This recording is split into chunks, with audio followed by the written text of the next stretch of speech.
Good morning, students. My name is Priyank Patel. I am from LJ Polytechnic automobile department. और आज इस video के अंदर हम बात करने वाले हैं जनरल डिजाइन कंसिडरेशन के बारे में। मतलब कि टोटल 12 ऐसे की कंसिडरेशन है जिनको दिमाग में रख के मशीन की जो डिजाइन है उसे एग्जीक्यूट किया जाता है या फिर मशीन को डिजाइन किया जाता है, जिसके अंदर सबसे पहला पार्ट जो है वो है यूज ऑफ स्टैंडर्ड पार्ट्स। मतलब कि जब भी कोई मशीन को डिजाइन किया जाता है तो उसके अंदर जितने कंपोनेंट्स यूज किए जाते हैं उनमें से मैक्सिमम कंपोनेंट्स को इसी तरह डिजाइन किया जाता है जो कि मार्केट के अंदर इंटरनेशनल या फिर नेशनल स्टैंडर्ड्स के अनुसार उसका डायमेंशन जो है वो रहे। क्योंकि जब भी कोई मशीन के अंदर मैक्सिमम पार्ट्स जो है वो फेल होते हैं तो हर जगह पे जो मैन्युफैक्चरिंग कंपनी है उसी का पार्ट्स अवेलेबल नहीं होता। तो ऐसे कंडीशंस के अंदर अगर मैक्सिमम स्टैंडर्ड पार्ट्स को यूज किया गया है तो उसके अंदर दूसरी कंपनी के भी पार्ट्स जो है वो फिट हो सकते हैं। उसके बाद दूसरा है सेफ्टी। मतलब कि जो ऑपरेटर है, जो मशीन चलाने वाला है या फिर मशीन के आसपास जितने भी लोग हैं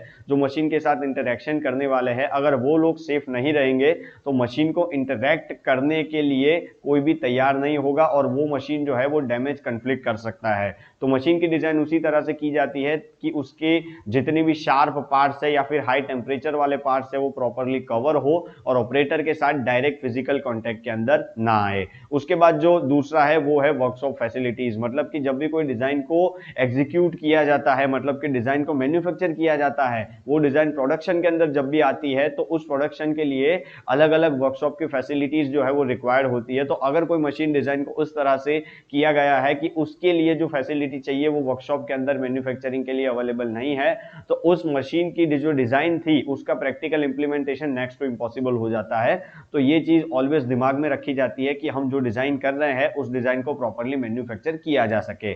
उसके बाद जो नेक्स्ट है वो है नंबर ऑफ कंपोनेंट्स। मतलब कि अगर जरूरत से ज्यादा नंबर ऑफ कंपोनेंट्स कोई भी डिजाइन के अंदर रखे गए हैं तो उनके डायमेंशन जो है वो एक दूसरे के साथ प्रॉपरली फिट होने चाहिए और उनकी असेंबली के अंदर कोई भी दिक्कत ना आनी चाहिए। तो इसीलिए नंबर ऑफ कंपोनेंट्स को ध्यान में रख के मशीन की जो डिजाइन है उसे एग्जीक्यूट किया जाता है। उसके बाद आता है कॉस्ट ऑफ कंस्ट्रक्शन। मतलब कि अगर कोई मशीन की डिजाइन की जाती है तो उसके साथ साथ उसका कॉस्ट ऑफ कंस्ट्रक्शन भी दिमाग में रखा जाता है। क्योंकि आप जब भी कोई मशीन के डिजाइन को कॉमर्शियलाइज कर रहे हो तो मार्केट में आपके कंपटीटर्स ऑलवेज अवेलेबल होंगे और उन कंपटीटर्स के साथ अगर आप एग्रेसिव प्राइसिंग नहीं करोगे तो आपकी जो प्रोडक्ट है वो मार्केट के अंदर चलने के चांसेस बहुत कम हो जाते हैं। तो इसी फैक्टर को ध्यान में रख के मटेरियल सिलेक्शन और कॉस्ट ऑफ कंस्ट्रक्शन दोनों किया जाता है। उसके बाद नेक्स्ट है वो है असेंबली। यानी कि जैसे आगे बात की वैसे maximum number of parts machine के अंदर आते हैं और उनको इंडिविजुअली डिजाइन किया जाता है। तो आफ्टर द डिजाइनिंग उनको एट द एंड असेंबल करना पड़ता है जिसके मुताबिक वो लोग साथ में काम करके एक मशीन की रचना करते हैं। तो अगर उनका असेंबलिंग के अंदर कोई भी दिक्कत आती है या फिर आप मशीन को इस तरह से डिजाइन करते हो कि पार्ट्स को असेंबल करने में दिक्कत होती है या फिर मशीन को डिसअसेंबल करने में दिक्कत होती है तो ये चीज जो है वो मशीन या फिर बायर्स पॉइंट ऑफ व्यू बहुत ही खराब इंपैक्ट देती है। तो इसलिए आपको मशीन को इस तरह से डिजाइन करना है कि आपके सभी कंपोनेंट्स है वो इजीली असेंबल भी हो सके और मशीन के अंदर इंस्टॉल भी हो सके। उसके बाद जो नेक्स्ट है वो आएगा types of load and stresses. मतलब कि हर एक मशीन अलग अलग वर्किंग एनवायरनमेंट के अंदर और अलग अलग सिचुएशन के अंदर काम करता है। तो अगर कोई ऐसा मशीन है जो हैवी ड्यूटी लोड्स के अंदर काम करता है या फिर उसके ऊपर ज्यादा स्ट्रेसेस आते हैं तो अगर उसके मुताबिक डिजाइन को नहीं किया जाएगा तो पॉसिबिलिटी है कि जो मशीन है वो जल्दी ही फेल हो जाए और उसका लाइफ स्पैन कम हो, जो कि आपके प्रोडक्ट के ऊपर एक नेगेटिव इंपैक्ट डाल सकता है। उसके बाद जो नेक्स्ट है वो है मोशन ऑफ द पार्ट्स। मतलब कि जितने भी पार्ट्स हैं उनका कोई पर्टिकुलर मोशन होता है और वो मोशन के कारण वो जो मशीन है वो एक पर्टिकुलर वर्क जनरेट करके देता है।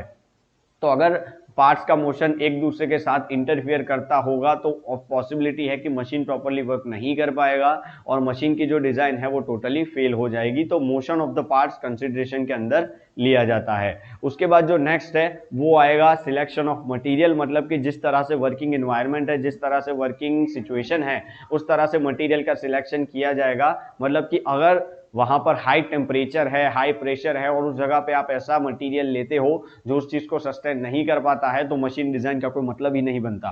तो इस सिचुएशन के अराउंड जो है वो मटेरियल सिलेक्शन को किया जाता है। उसके बाद जो आता है वो है form and size of the parts. कुछ बार ऐसा होता है कि मशीन्स की साइज इतनी बड़ी होती है कि जो साइज ऑफ पार्ट्स है वो जरूरत से ज्यादा बड़े हो जाते हैं, तो उस सिचुएशन के अंदर आपको जो ड्राइंग्स है या फिर उसके जो डायमेंशन है उनको स्केल करके बनाना पड़ता है, उनको स्केल करके डिजाइन करना पड़ता है, जिसके कारण उसकी एरर्स जो है वो कम हो सके। तो इसीलिए फॉर्म और size of the parts always consideration में लिया जाता है। उसके बाद आता है रेजिस्टेंस एंड लुब्रिकेशन। अब रेजिस्टेंस एंड लुब्रिकेशन से मेरा मतलब है कि मशीन के अंदर बहुत सारे मूविंग पार्ट्स होते हैं जो रेसिप्रोकेटिंग, रोटरी जैसे कई सारे मोशंस करते रहते हैं। तो उन मोशन के कारण उनके जहां पर मैटिंग पॉइंट्स होते हैं एक दूसरे के साथ, जब वो कांटेक्ट में आते हैं तो वहां पर वो फ्रिक्शन प्रोड्यूस करते हैं, हीट प्रोड्यूस करते हैं।